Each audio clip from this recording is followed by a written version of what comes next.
Hi అండి, అందరికీ నమస్తే. మా తిరుపతి తాతయ్య గుంట గంగమ్మ తల్లిని చూడండి ఎంత చక్కగా ఉన్నారో. జాతర తరువాత 5వ మంగళవారం అంటే సాటువారాలండి.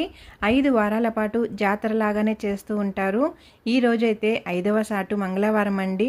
ఎంత చూడముచ్చటగా ఉందో చూసారా. అమ్మవారైతే ముత్యాల తలుపులతో మెరిసేటి వంటి పందిరిలో చేసిన శోభాయమాయమైన అలంకరణ, అమ్మవారి అలంకరణ చాలా చక్కగా ఉన్నారు కదండి.